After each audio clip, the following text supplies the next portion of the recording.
මගේ YouTube නාලිකාව නරඹන ඔබ සැම දෙනාටම ආයුබෝවන්.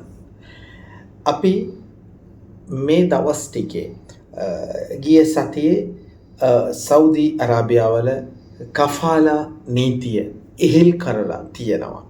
දැන් කෆාලා කියන්නේ මොකක්ද කියලා සමහර අය මට කමෙන්ට්ස් බොක්ස් එකේ කමෙන්ට්ස් ගහලා තිබ්බා.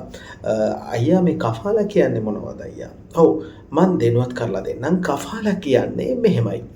ඔබ සෞදි එක්කෙනෙක් ගාව නැත්නම් වෙන රටක ඔබ ඔබගේ අයිතිකාරයාත් එක්ක ගිවිසුමක් අහලා ඒ අයිතිකාරයා ගාව පමණයි ඔබට වැඩ කරන්න පුළුවන්. ඔබගේ අයිතිකාරයා ඔබගේ සම්පූර්ණම ඔබ අවුරුදු දෙකකට ඔබ කොන්ට්‍රැක්ට් එකක් ගිවිසුමක් අත්සන් කරලා යනවා නම් අනිවාර්යෙන් එයාගේ යටතේ විතරයි ඔබට වැඩ කරන්න පුළුවන්. එයාට තමයි කියන්නේ කෆීල් කෆාලත් කියන්නේ ඒකට තමයි. හරිද? එහෙමනම් මම ගාව හුඟක් දෙන අහලා තිබ්බා අයියා ඔයා හොඳ පණිවිඩයක් අපිට දාලා තිබ්බා මෙහෙමයි එහෙමනම් සමහර අය කමෙන්ට් එකේ දාලා තිබ්බා හුඟක් අය කමෙන්ට්ස් කරලා තිබ්බා මේ කමෙන්ට්ස් ටිකට තමයි මම රිප්ලයි දෙන්න යන්නේ සමහර කමෙන්ට්ස් මල්ලියවා හොඳටම කියලා දීලා තියෙනවා මෙහෙමයි අපි ගැන හිතපු එකට ඔව් අනිවාර්යෙන් ඔබලා ගැන අනිවාර්යෙන් මම හිතනවා මගේ ලාංකිකයත් එක්ක අපි අනිවාර්යෙන් ආදරෙන් ඉන්න ඕනේ. එහෙමනම් ඔබ මගේ channel එක subscribe කරලා නැත්නම් අනිවාර්යෙන් මගේ channel එක subscribe කරගෙන අනිත් අයත් මේ වීඩියෝ බෙදා හරින්න අමතක වෙන්න විතර එපා. හරිද? දැන් එක්කෙනෙක් අහලා තියෙනවා මෙහෙමයි අයියා මං ඇවිල්ලා අවුරුදු 12ක් වෙනවා අයියේ මම ගාව ID නැහැ. මං ඒකට මොනවද කරන්නේ? ලොකු ප්‍රශ්නයක් අහලා තියෙනවා. මම ගාව ID නැහැ අයියා. අවුරුදු 12ක් මම මේක එක ගෙදරක වැඩ කරනවා. හැබැයි මට මගේ අයිතිකාරයා ID ගහලා නැහැ. ඔයා පනින්න නැතුව එකම අයිතිකාරයා ගාව ඔබ ඒ තැනේ වැඩ කරනවා නම් අවුරුදු 12ක් එයා හරි ආකාරයට පඩිය දෙනවා. හැබැයි ඔයාට ID ගහලා නැහැ. දැන් ඔබට නීතිය හරහා ඔබට යන්න පුළුවන්. නීතිය ඔබගේ අතේ. හරිද? ඔබ කෙලින්ම ගිහිල්ලා ශ්‍රී ලංකා එම්බසි එකට ඔබට කතා කරන්න පුළුවන්. ඔබගේ තානාපති කාර්යාලයට අනිවාර්යෙන් ඔබට කතා කරන්න පුළුවන්. කතා කරලා මෙහෙම මේ දේවල් මේ සිද්ධිය ගැන ඔබට කියන්න පුළුවන්. එයාලා ඊට පස්සේ ඔබට විසඳුමක් දෙයි. මේ ආකාරයට තමයි ඔබට ඔබගේ ID ගහලා නැත්නම් මේ දේවල් ඔබ කරන්න ඕනේ. ඔබ මෙතනට යන්න ඕනේ. මෙතන ගිහිල්ලා ඔබ පැමිණිල්ල දාන්න ඕනේ. ඔයාට කියයි ඔයා තානාපති කාර්යාලයට පුළුවන් නම් එන්න එවිල්ලා පැමිණිල්ල දාන්න කියලා. එහෙමනම් ඔබට තානාපති කාර්යාලයට ගිහිල්ලා පැමිණිල්ල දාන්න පුළුවන්. එහෙමත් නැත්නම් වෙන ක්‍රම තියෙනවා. ඔබට මාත් එක්ක chat කරුවා නම් ඔබ මාත් එක්ක message WhatsApp හරහා කෙරුවා නම් මම අනිවාර්යෙන් ඒ දේවල් ඔබට කියලා දෙනවා. හරිද? තව කෙනෙක් අහලා තිබ්බා තව ප්‍රශ්නයක් අහලා තියෙනවා. මෙහෙමයි. තව ප්‍රශ්නයක් අහලා තියෙනවා තව කෙනෙක් සර් මෙහෙමයි මං අවුරුදු කිහිපයක් වැඩ කරනවා.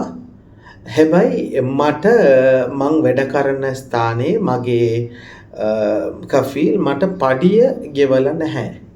අවුරුදු කිහිපයක් පඩිය ගෙවලා නැහැ. මේක ඔයාගේ වැරද්ද. පඩියක් ගෙවවුව නැත්තම් ඔබ මාසයක් එයාලා ගෙවවුව නැහැ. නැත්තම් මාස දෙකක් ගෙවුව නැත්තම් ඔබ අනිවාර්යෙන් ලේබර් කෝට් එකට අනිවාර්යෙන් කතා කරන්න පුළුවන්. ඔයා Google එකේ වුණොත් සර්ච් කරලා ලේබර් ඩිපාර්ට්මන්ට් එකේ contact number එක තියෙනවා. නැත්නම් ඔබගේ තානාපති කාර්යාලයේ නම්බර එක තියෙනවා. ඔබට කතා කරලා කියන්න පුළුවන් මෙතන මේ ඒජන්සිය හරහා තමයි මං ආවේ. මට පඩිය මෙයාලා ගෙවන්න ඒකට මොනවද කරන්න කියලා. හැබැයි නීතිය හරි තදයි. ඔබට පඩි ගෙවන්න නැතුව එයාලට කවදාවත් ඔබව තියාගෙන වැඩ ගන්න බෑ. ඔව් මේක අනිවාර්යෙන් ඔබට පඩියක් ගෙවලා නැත්නම් ඔබට ලේබර් කෝට් එකට අනිවාර්යෙන් ගිහිල්ලා ඔබට කතා කරන්න පුළුවන්. දැන් ලිහිල් කරලා තියෙනවා නීති රීතිය ලිහිල් කරලා තියෙනවා අපිට ඉලේසි ක්‍රමයට එයාලගේ යට අපි වැඩ කරන්න ඕනෙත් නැහැ.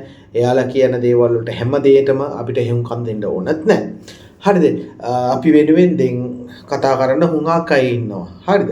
ඔබට මොන හරි ප්‍රශ්නයක් තිබ්බනම් මට ඉන්බොක්ස් එකේ ඔබට කතා කරන්න පුළුවන්. ඉන්බොක්ස් එක හරහා මට මැසේජ් එකක් දාන්න පුළුවන්. මගේ WhatsApp ජාලය හරහා මට මැසේජ් එකක් දාන්න පුළුවන්. මම ඔබට කියලා දෙනවා මේ ආකාරයට මෙහෙම කරගන්න ඔබට අවස්ථා තියෙනවා. කොයි ආකාරයට ඔබ එතනට යන්න ඕනේ. එහෙමදීම මම ඔබට කියලා දෙනවා.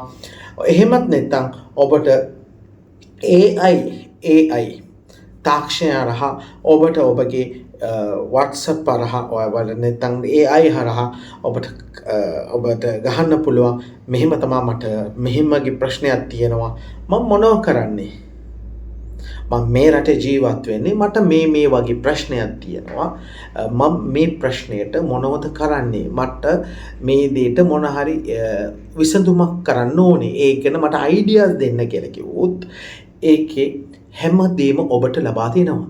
දැන් ලෝකේ හැම ඔය ඔබලාට දන්නේ නැවෙන්න තේ AI ගැන හුඟක් අය දන්නේ නැති අය ඉන්නවා. දන්න අයත් ඉන්නවා. දන්න අය කියන්න එපා. ඒ සර් පඬිතයා වගේ කතා කරනවා. එයාට විතරයි දන්නේ මේ දේ කියලා. එහෙම නෙවෙයි. ඔබට දන්නව වෙන්න පුළුවන්. දන්නේ නැති අය ළමයි හුඟක් දෙනෙක් ඉන්නවා. හරිද? එහෙමනම් ඔබට එහෙමත් AI හරහා ඔබට මේ දේ කරගන්න බැරි වුණොත් ඔබ මට සම්බන්ධ වෙන්න මට මැසේජ් එකක් කරන්න මගේ WhatsApp ජාලය හරහා මම ඔබට පිළිතුරු අනිවාර්යෙන් ලබා දෙනවා. කොයි ආකාරයට ඔබ මේ තැනට යන්න ඕනේ කොයි ආකාරයට මේ ප්‍රශ්නය විසඳම් කරගන්න පුළුවන් කියලා මම ඔබට කියලා දෙනවා. ඒ වගේම තව කෙනෙක් ලියලා තියෙනවා අයියා මේ ආරාබි භාෂාවෙන් ඔබට කියලා දෙන්න පුළුවන්ද කියලා. මෙහෙමයි මේ දේ ගැන අරාබි නිවුස් වල Saudi Arabia news Saudi Arabia paper news paper හැම එකම මේ ගැන කතා කරලා ඉවරයි. මේ ගැන සම්පූර්ණම විසඳුම් කතා කරලා ඉවරයි. මෙහෙම තමයි කෆාලනී රූල්ස් එක ලිහිල් කරලා ඉවරයි. ඔබට ඔබගේ පාස්පෝර්ට් එක අනිවාර්යෙන් ඔබගේ අතට ඔබගේ අයිතිකාරය දෙන්න ඕනේ. ඔබගේ පාස්පෝර්ට් එක අයිතිකාරය අනිවාර්යෙන් ඔබගේ අතට ලබාගෙන දෙන්න ඕනේ. එහෙම ලබා දුන්නේ නැත්නම් ඒක බරපතල වරදක් වෙනවා.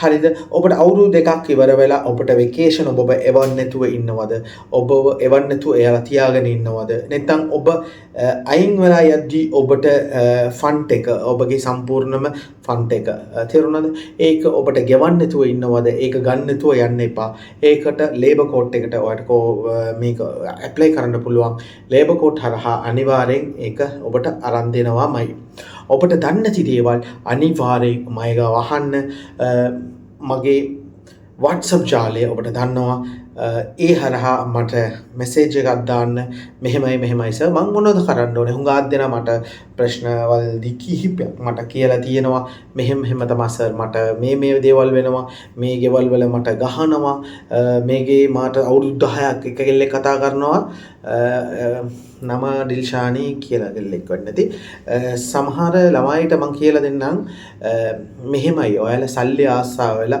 ඒජන්සි වලින් ලක්ෂ ගාණක් අරන් ගෙදර විහිදමට දීලා ඔබ මෙහෙ ඇවිල්ලා මාස දෙකකින් මට මෙහෙ වැඩ කරන්න බෑ මං යන්න ඕනේ මට මෙහෙ මේ අයිතිකාරයා හොඳ නැහැ එයා හොඳ නැහැ මෙයා හොඳ නැහැ කියලා කෑලම් කිතේ කතා කරලා වැඩක් නැහැ වැඩට ආවනම් අනිවාර්යෙන් ඔබ වැඩ කරන්න ඕනේ මෙහෙමයි ඔබ එන්නේ මෙහි වැඩ කරන්න හරිද වැඩ කරන්න ඇවිල්ලා ඔබගේ වැඩ හැරෙන්න වෙන වැඩවල් වලට ඔබලා යන්න එපා මේක අරාබි රට අරාබි නීතිය ගැන ඔබට දන්නවනේ දඬුවම ලංකාව වගේ නෙවෙයි කන්න වෙයි අනිවාර්යෙන් හරිද ඔබගේ වැඩ කරන කරට හරියට ඔබ වැඩට ඇවිල්ලා හරි ආකාරයට හේදලා තමන් ආපු දේ අනිවාර්යෙන් සිතෙන් ඉවත් කරන්න නැතුව එයි අපි ආවේ මෙහාට කියලා ඒ දේ හැම විටම කල්පනා කරන්න ඔබගේ ළමයි ගැන ඔබගේ ගෙදර